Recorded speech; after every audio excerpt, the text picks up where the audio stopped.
আসসালামু আলাইকুম, কেমন আছেন সবাই? আশা করি সবাই ভালো আছেন। তো জীবন থেকে নেয়া এপিসোডের আজকে 15তম পর্ব। তো আজকের পর্বে আরেকটা গল্প শেয়ার করব, আশা করি আপনাদের ভালো লাগবে। আজকের গল্পটা পাঠিয়েছে ইন্ডিয়ার ত্রিপুরা থেকে কিষান নামের এক ভাই। তো চলুন বেশি দেরি না করে গল্পটা শুরু করা যাক। আমি কিষান, আমার বাড়ি ইন্ডিয়াতে। আমার পরিবারে আমি, আমার মা বাবা, আমার বড় ভাই ভাবি আছে। আমরা মধ্যবিত্ত পরিবারের। 2018 সালের জানুয়ারি মাসের 20 তারিখ যখন আমি ক্লাস 9-এ ভর্তি হই, তখন আমার একটা মেয়েকে দেখে অনেক ভালো লেগে যায়। আমি প্রতিদিন স্কুলে গেলে তাকে দেখতাম। মেয়েটাও আমার দিকে তাকিয়ে থাকতো মাঝে মাঝে। এমন করে প্রায় 2টা মাস কেটে যায়। হঠাৎ একদিন আমাদের এখানে একটা উৎসব হয়। সেই উৎসবে আমার একটা দিদিকে দিয়ে তাকে প্রপোজাল পাঠিয়েছিলাম, কিন্তু সে তখন কিছুই বলেনি। পরের দিন স্কুলে গেলাম। ও কেমন জানি আমার চারিদিকে ঘুর ঘুর করতে লাগলো। আমি ভয় পেয়ে গেলাম, তার দিকে আর তাকালাম না। সেদিন কিছু বলে নাই ও। এমন করে আরো কিছুদিন চলে গেল। হঠাৎ একদিন সে তার একটা বান্ধবীকে দিয়ে আমাকে একটা চিঠি পাঠায়। আর চিঠিতে লেখা ছিল, তুমি আমাকে কখনো ছেড়ে যাবে না তো। আরো লেখা ছিল, আমাদের সম্পর্কটা যেন কেউ না জানে।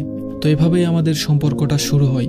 আমরা প্রথম চিঠির মাধ্যমে কথা বলতাম। এমন করে প্রায় 2টা বছর চিঠি দিয়ে আমাদের কথা হতো। আমরা একই স্কুলে পড়তাম ঠিকই, কিন্তু কখনো সামনাসামনি কথা বলিনি। এভাবেই চলতে থাকে আমাদের সম্পর্ক। যখন আমাদের স্কুল লাইফ শেষ হয়ে যায়, তখন থেকে আমার জীবনে নেমে এলো এক কালো ছায়া। সময়টা ছিল 2022 সালের ফেব্রুয়ারির 20 তারিখ। ওই দিন ছিল সরস্বতী পূজা। আমরা দুজনেই ওই দিন পুজোতে গিয়েছিলাম, ছবি তুলেছিলাম, আর কিছুক্ষণ ঘুরে যে যার বাড়িতে চলে গেলাম। আমি বাড়িতে এসে আমাদের দুজনের ছবি ইনস্টাগ্রামে স্টোরিতে দিয়েছিলাম, কিন্তু আমার মনে ছিল না যে আমার ইনস্টাগ্রামের সাথে ফেসবুক লিঙ্ক করা আছে। তাই সেই ছবিটা ফেসবুকেও স্টোরি হয়ে যায়। আমি সেই ছবি স্টোরি দিয়েছিলাম প্রায় রাত 10টার সময়। তার পরের দিন আমার মোবাইলে একের পর এক কল আসতেছিল। পরে আমাদের পাড়ার এক বড় ভাই আমাকে কল দিয়ে বলে, ফেসবুকে এসব কি?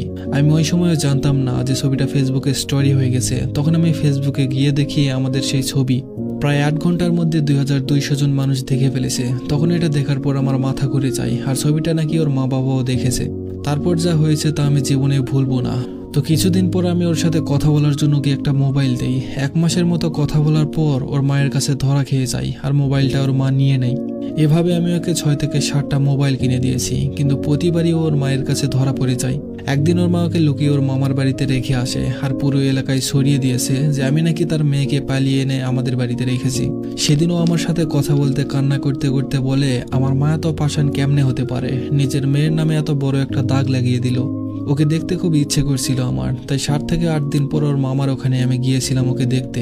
অল্প সময়ে কথা বলে আর তাকে কিছু টাকা দিয়ে বললাম কিছু কিনে খেও, এই বলেই বাড়িতে চলে আসলাম। এরপর থেকে সমস্যা বাড়তেই লাগলো। ওর বাড়ি থেকে আমাকে কল করে নানান ধরনের হুমকি দিল। আমি সবসময় ওদেরকে একটা কথাই বলতাম, আমি ওকে কখনো ছাড়তে পারবো না, আপনারা যা ইচ্ছা করেন। কিন্তু কিছুদিন পর থেকে ও আমাকে ইগনোর করতে লাগলো। আমার সাথে কথা বলতে চাইতো না। আমি যা বলতাম ও শুধু রিপ্লাই করতো, কিন্তু নিজে থেকে কিছুই বলতো না।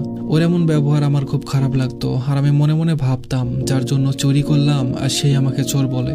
ও আমাকে একদিন বলেই দিল, আমি আর তোমাকে চাই না। কথাটা শোনার পর মনে হচ্ছিল কেউ যেন আমাকে খুব জোরে বুকে আঘাত করলো। সেদিন ওকে শুধু একটা কথাই বলেছিলাম, আজ আমাকে তুমি যতটা কাঁদালে, একদিন তুমিও এর থেকে বেশি কাঁদবে। সেদিন তুমি আমার মতো কান্না করতে করতে বলবে তোমাকে একটিবার দেখতে চাই, কিন্তু সেদিন তুমি আমাকে আর পাবে না। ওই দিন আমি অনেক নেশা করেছিলাম, ওকে ভুলে থাকতে পারছিলাম না। ওর কথা মনে হলে কান্না করতাম। মনে মনে ঠিক করলাম ওকে ভুলে যেতে হবে। তাই আমি পাসপোর্ট করলাম। তার কিছুদিন পর বিদেশে চলে আসলাম।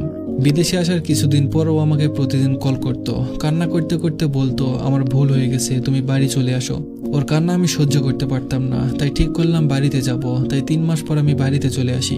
তারপর থেকে আমাদের সম্পর্কটা ভালোই চলতে থাকে। কিছুদিন আগে আমরা ঠিক করি আমরা বিয়ে করব, কিন্তু আমি জানতাম ওর পরিবার কিছুতেই রাজি হবে না। তাই আমরা দুজনেই ঠিক করলাম আমরা পালিয়ে যাব। কিছুদিন হলো আমরা পালিয়ে বিয়ে করেছি। ও এখন আমার বাড়িতেই আছে, আর আমরা অনেক ভালো আছি। 5 বছরের সম্পর্কটা অবশেষে পূর্ণতা পেল। জানি না সামনে কি হবে। আপনারা সবাই দোয়া করবেন আমরা যেন সারা জীবন একসাথে থাকতে পারি। তো এই ছিল আজকের গল্প। আশা করি গল্পটা আপনাদের ভালো লেগেছে। গল্পটা ভালো লাগলে অবশ্যই কমেন্ট করে জানাবেন।